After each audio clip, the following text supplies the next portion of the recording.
In my life, I've read so many stories and characters of truly low quality. God for 04, Omni for 04, some Chinese AUS, and many others have competed for the title of worst character story I've ever read, but none have ever reached the level of fourth breaker Z Sans. Today, we'll read part of the page and analyze the character to understand why he's poorly made and how to avoid making the same mistakes.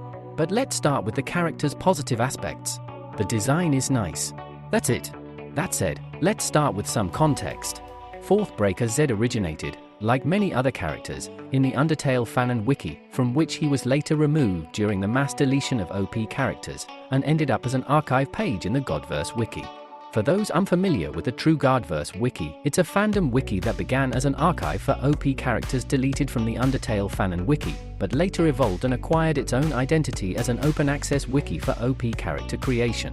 Over the years, the wiki has gained some infamy for the poor quality of its stories and characters. However, in my opinion, the criticism is exaggerated, as the worst characters often came from the Undertale AU wiki.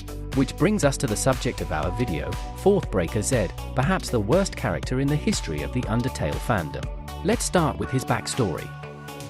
Fourth Breaker's origin starts at Z-Tale in a 8/9/92/803 genocide route. This happened around the battle in the Judgment Hall. Zed, Frisk, along with Zed, Char Zed, Sarah, were planning total domination of every route in Z-Tale, killing every other route takers to take their level of violence. Z Sans knowing that he was powerless to stop them. This goes at that point due to them killing the repetitive routes simultaneously.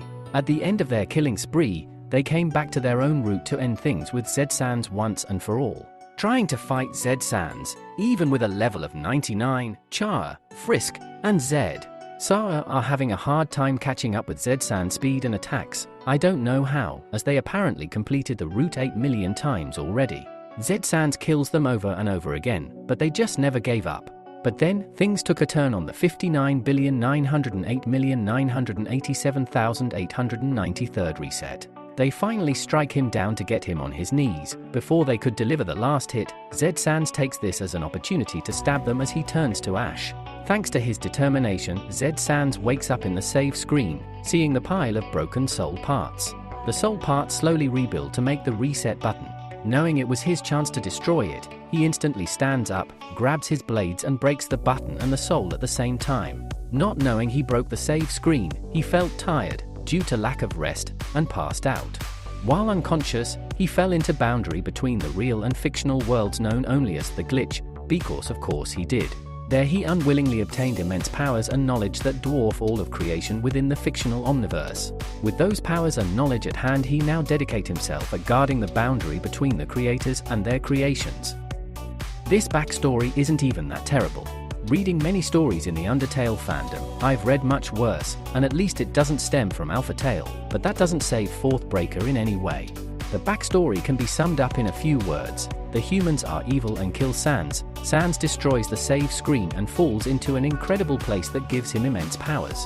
This is so banal that it could probably be applied to hundreds of other stories without anyone knowing the difference.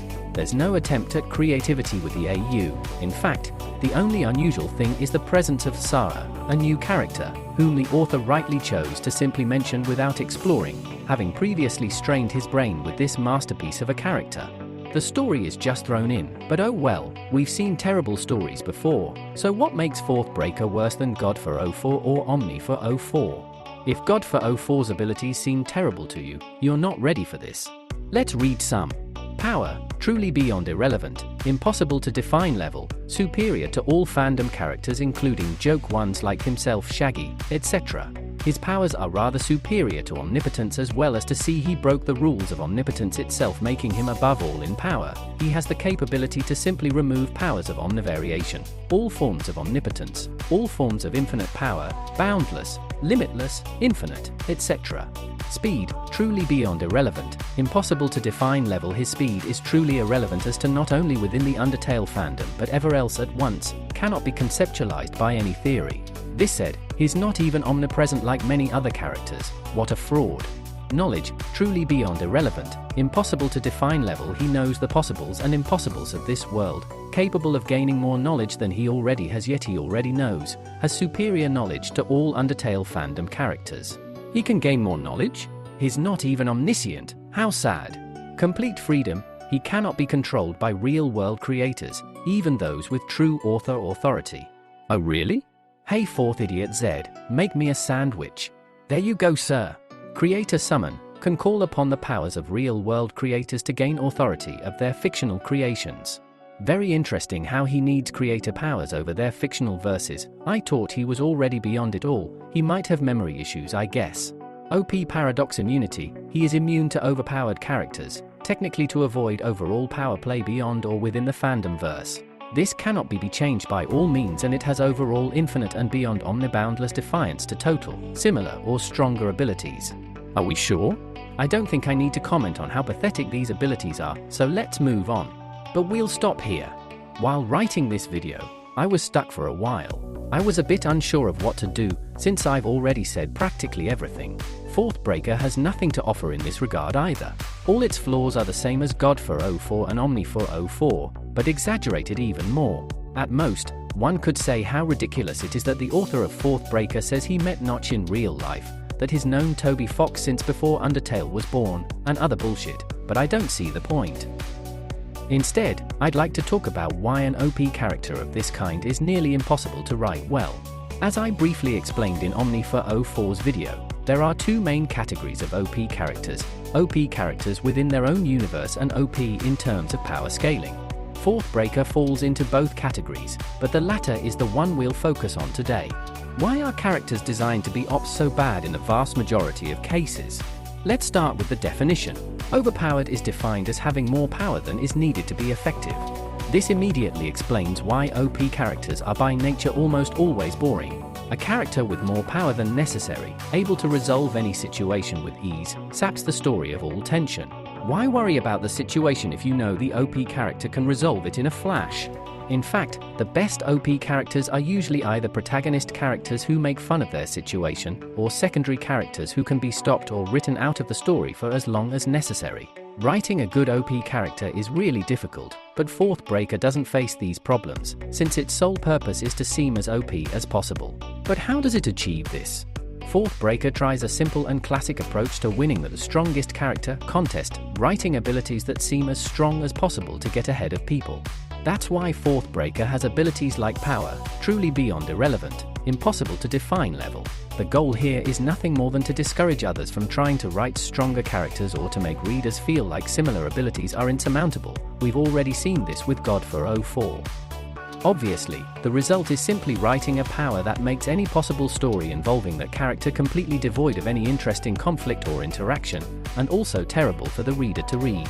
In fact, the only fans of Fourth Breaker, if any still exist, are those whose sole interest is power scaling, or better yet, the strongest character competition.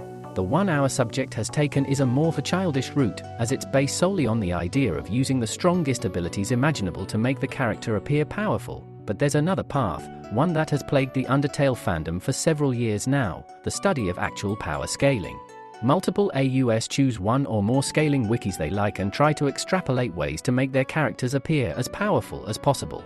In particular, the study of scaling related to cosmology has changed the way AUs are put together, for the worse.